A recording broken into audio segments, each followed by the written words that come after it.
Good morning po mga ka-journey. Yun, pupunta kami sa bayan para magpa-inject kay Pau Pau. Last na injection ni Pau Pau. And then magbili din kami ng ganito. Ito, tangke. Kasi wala na kaming tangke na ng gasol. Hindi kami makapagluto ng maayos mga journey kasi doon sa induction cooker ayaw nila magsipagamit kasi wala ring ano yan, yung compatible na panggamit na kaldero o kawali. Hindi rin siya nagagamit na ano, mayroong libre dyan na ginamit namin yung galing sa libre. Sobrang nipis naman. Pagka nagkamali ka ng gamit na para siya nasusunog, walang gumamit. Kaya ngayon hindi kami makapagluto ng kuwan. Kagabi nagluto kami ng pakso doon sa rice cooker. Kaya ngayon bibili na talaga kami ng ganito.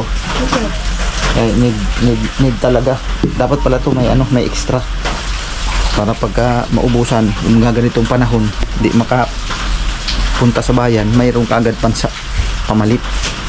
Yan, sinabi ko na kay Ate Michelle, gawan mo ng paraan, magkaroon ka ng isa pang ganito. Sabi ko sa kanya. Ang hirap eh. Yan, okay na yata itong kanin. Pupuna ito muna. Alright, let's go na, ma. Yan po mga ka-journey, pakisamahan nyo po kami sa aming pagpunta sa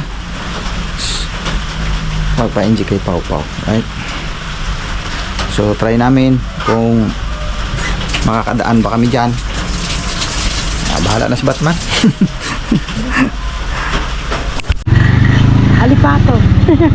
Alipato.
Journey, stop ko muna. Yeah. Bakit nga mo doon sa likod? Okay naman.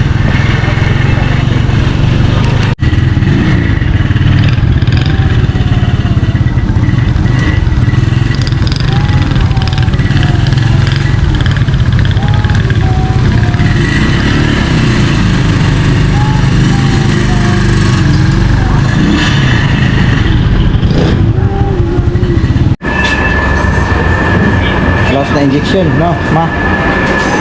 Pau, huwag kang iiyak ha. Tagalog ba yun? Don't cry. Don't cry, baby. This is the last. Don't touch na basat na. Don't touch So yun po mga ka-journey, abangan nyo po. Last na ano lang to. Tapos mamaya pupunta kami sa bayan. May bilhin lang kami.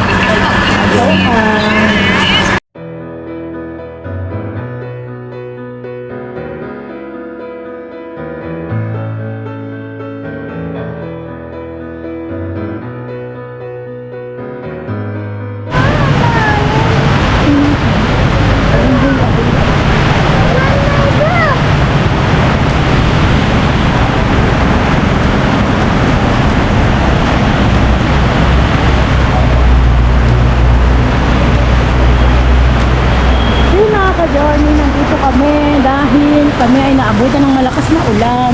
Dahil ang aming Lamborghini ay walang bubong. Ayan si Pau Pau. Shout out mo si Tita. Raining. Shout out mo si Tita Ganda. Shout out Tita. Tita. Listen to Mami. Tita. Pretty. This is your cup. Yay. Daddy. There, daddy, there. Baba. Nabutan kami ng ulan. Wala si Papa, sa loob. Talat. Talat? Talat. Yes. Payong. Sabi mo, Winnie.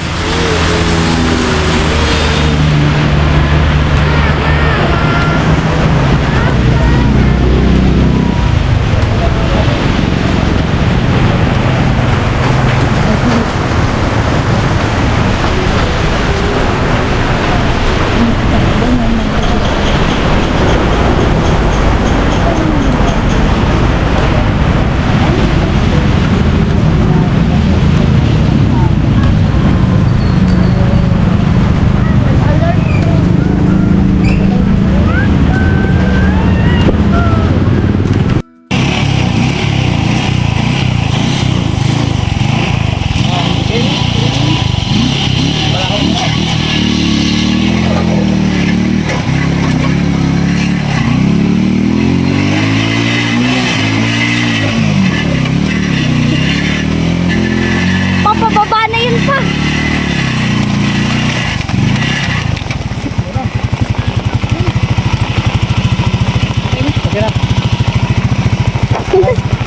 Tulak ulit. Tulak. Ano mo yun doon? Dinaanan natin. Tulak. Kayo na. Hindi alam kung ano nangyayari. Ang bigat kasi ni sakit.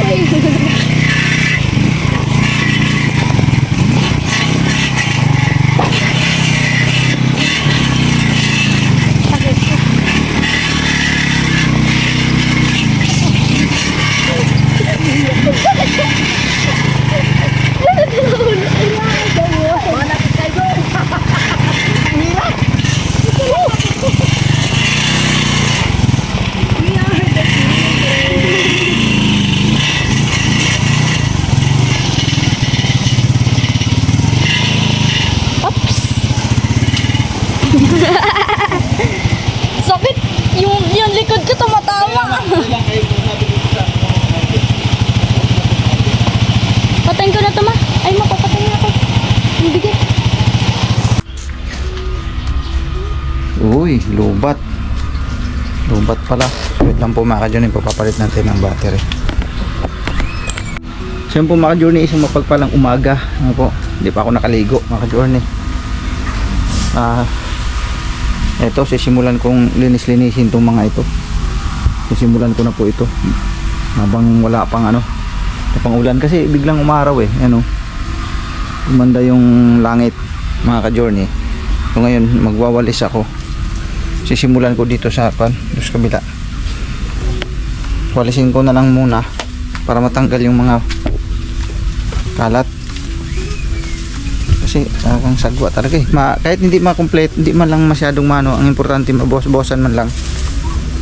Yan. So sinimulan ko na dito eh.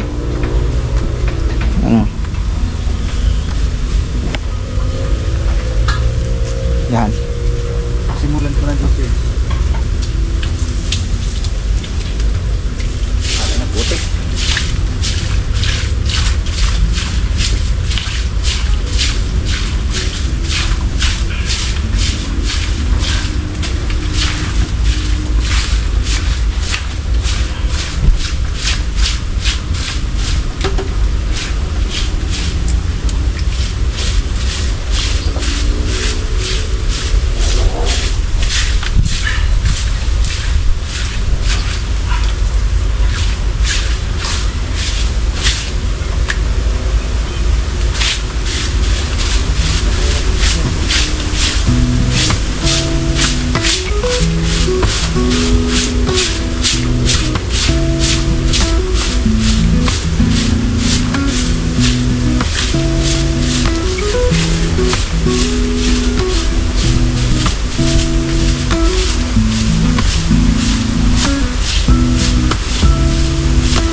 bata rin naman.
Yan po mga ka-journey, na boss-bossan na natin mula doon.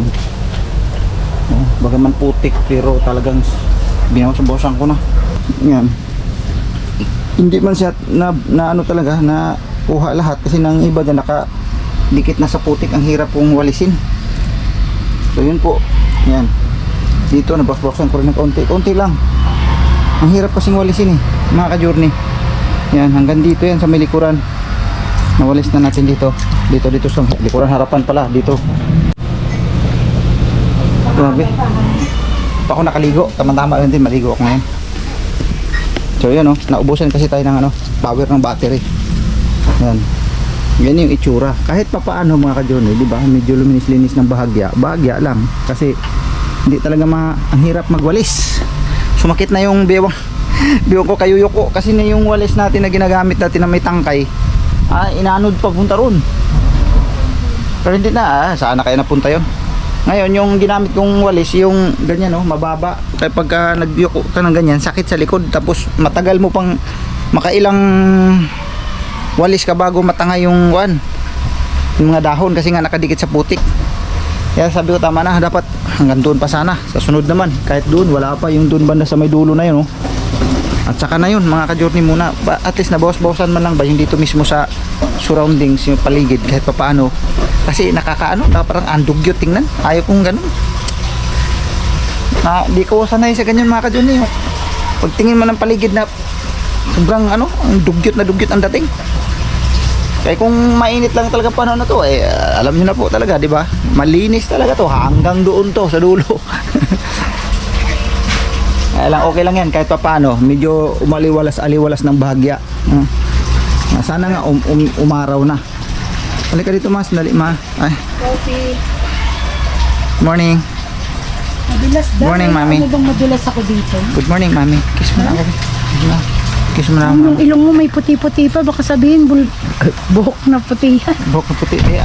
Dito yun. Naglinis. Mata mo pa. Naglinis ako eh. Yan. So mga ka-journey, magkapi tayo para sa inyong lahat to. Hati-hati tayo, tag-isang lagok. Ayan. Charot lang.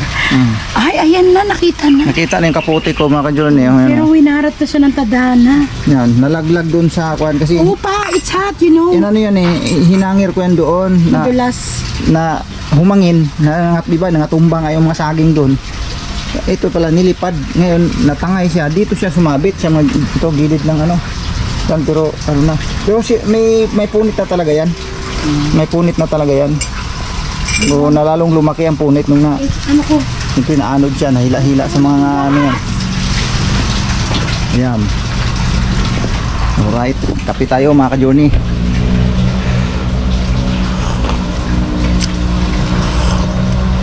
Sarap magkape.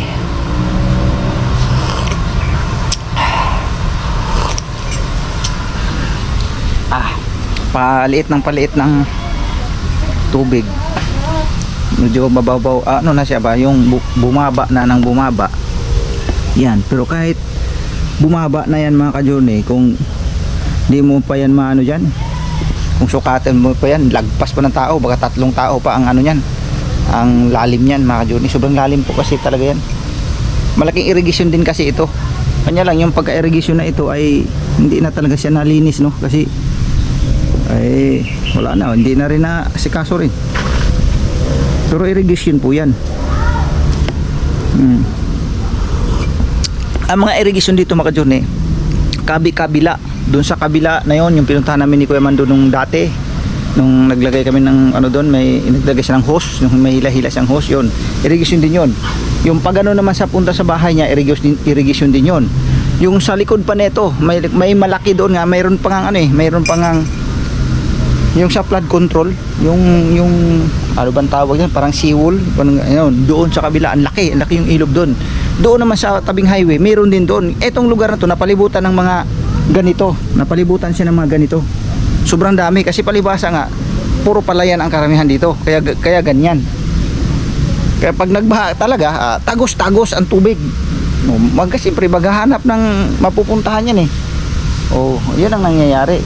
Kaya dito pala bahain, no? Kaya pala siya dito bahain dahil dito sa mga irrigation. Napakaraming irrigation. Kasi kailangan din naman talaga nila yan eh. So di mo naman din masisisi yan. Gustong-gusto nga ng kuwan yan eh, na may maraming tubig. Kaya lang ngayon talaga nasubrahan dahil nga bagyo. Nasubrahan ngayon sa dami ng tubig. Pero yung lahat ng mga irrigation niyan nga magkakabi-kabila, kaya may ganyan kasi kailangan sa pagpapalay. So hindi mo naman din masisisi yun kasi ano yan eh, kalamidad naman po kasi talaga yun. Eh kapag kauras may mga ganyang kalamidad, asahan na natin yun na kung saan talaga yung tubig nang lulusot. Kaya ito na yun nangyayari. Pero masanay din kami dito mga ka-journey, masanay din kami. Ngayon mga ka-journey, naisipan ko kasi ayaw na ng mga bata mag-CR dun eh, na ano na sila dun. Kasi noong kasagsagan ng bagyo, abot ang tubig doon. Talagang hindi ka makapag-CR doon kasi sa laki ba naman ang tubig na nakakaharap mo doon. Ayaw nilang lumusong doon. Eh ngayon nung dodumi sila, pasintabi sa mga kumakain po ha. Eh mayroon kaming portable portalit dyan. Yan ang ginagamit, yung galing po kay tita ng Australia. Yan ang ginagamit yan, tapos itatapon na lang. Eh siyempre iba pa rin talaga yung CRE ka nga. Ngayon ang naisipan ko mga ka-journey, sana magpaalam ako kay kuya eh, maghugay ako ng kapiraso dito. Total itong kahoy na to ay sira at patay naman na ito, patay na kahoy na ito eh. So ibig sabihin malambot na tong mga ugat na yan. Maghugay ko ito ng kapiraso dito, ganyan, butas, yung tinatawag na septic tank, no? Ilalagay ako dito na part sa harap ng kusina na ito tapos ko ito, tapos magpapaano ko ng hose, tubo dito ko siya ilalagay yung aking CR dito. Wait lang po dito explain ko po sa inyo. Ito diba simentado na po ito, simentado na ito. Ngayon dito ako maglalagay ng pinaka-flooring. Hanggang dito mga ka-journey, oh. Maliit lang, sobrang liit lang hanggang dito sa may kahoy na ito. Hanggang dito. Oh. Mula dito, punta doon. Okay na yan. Hindi man siya ganun kalaki, pero okay na yan. Ngayon, ang gagawin ko dito para masalo ito, lalagyan ko hollow block dyan, pag ganyan. Dito. Papunta kang pa ganun, para may saluan. Para paglagay ng sahig, doon sahig. Kasi ito, ikakat na ito eh. Makakat na yan. Ikakat yan dito. Dito mga ka-journey, cut yan dyan, ganyan. So maiwan ito. So dyan maglalagay ng hollow block, ganun, ipapatong. Ganun, patong. Tapos ganun din dito, ipapatong dito. Yan, hollow block na yan. Pag ganyan. Tapos lagyan na lang yan siya ng ano. Tapos sahigan. O lagyan dito ng iniduro. Halimbawa dito ganyan. Magtutubo ka dito. Pag ganun, papunta doon sa hukay. Ganun. Yun ang naisipan ko dito. Maliit lang mga ka-journey. Yan ang gagawin ko. Baga CR na siya sa loob. Sa loob na. Hindi baling medyo liliit bahagya yung aking kusina doon. Okay lang. At least komportable yung mga bata pag CR. Kasi ano, siyempre mga dalaga na po yung mga anak ko eh. Kaya kailangan na magkaroon ako dyan. Hindi bali maliit, okay lang yun. Maliit lang. Tapos dito ako maggawa ng septic tank ito. Tapos yung tubig na pagligo, iba ang tubo nun kahit dito na ipabagsak yun sa dito sa irrigation. Yung pangligo ha, tubig pangligo. Kumbaga, di ba pag naligo ka, ang bagsak ng tubig nun, hindi dito sa septic tank ilagay. Hindi dyan. Ibang linya na para palabas lang dito. Yung aking naisipan dyan.